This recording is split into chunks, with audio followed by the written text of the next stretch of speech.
एकनाथ शिंदे यांची ही जय गुजरातची घोषणा आणि त्यानंतर आता अनेक राजकीय प्रतिक्रिया देखील येत आहेत। पुण्यातील एका कार्यक्रमात शिंदे यांनी ही घोषणा दिली आहे, जय हिंद जय महाराष्ट्र।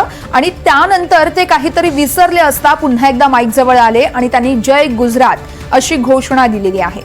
एकनाथ शिंदेंच्या या घोषणेच्या आता चांगलेच पडसाद देखील उमटण्याची शक्यता वर्तवली जाते। तर तिकडे उदय सामंत मात्र म्हणतात की गुजराती कार्यक्रम असल्यानं जय गुजरात अशी घोषणा मुख्यमंत्री एकनाथ शिंदे यांनी दिल्याचं यावेळेस उदय सामंत यांनी म्हटलेलं आहे। पुण्यात शहांच्या समोर जय गुजरात अशी घोषणा एकनाथ शिंदे यांच्याकडून देण्यात आलेली आहे।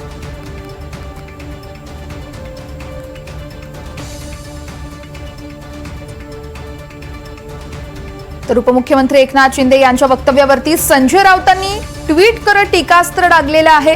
अमित शहा यांच्या डुप्लिकेट शिवसेनेचे खरे रूप आज बाहेर आलंय। पुण्यात या महाशयांनी अमित शहांसमोर जय गुजरात अशी गर्जना केली आहे। काय करायचं असं यावेळेस ट्विट करत संजय राऊत यांनी प्रतिक्रिया दिलेली आहे। ऐशा नरा मोजू न माराच्या पैजरा असं एक वक्तव्य देखील संजय राऊत यांनी आपल्या ट्विटमध्ये लिहिलेलं आहे। आपण पाहतोय नेमकं काय त्यांनी ट्विट केलेलं आहे।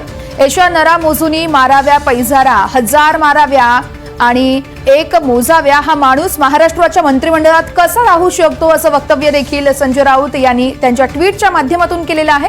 संजय राऊत यांचं ट्विट आपण पाहतोय। पुण्यात शहांच्या समोर जय गुजरात अशी घोषणा खरं तर एकनाथ शिंदे यांनी केली आणि त्याच नंतर आता अनेक प्रतिक्रिया देखील समोर येत आहेत। त्यालाच अनुषंगानं संजय राऊत यांनी देखील हे ट्विट केलेलं आहे। अमित शहा यांच्या डुप्लिकेट शिवसेनेचं खरं रूप आज बाहेर आल्याचं राऊत आपल्या ट्विटमध्ये म्हणतायत।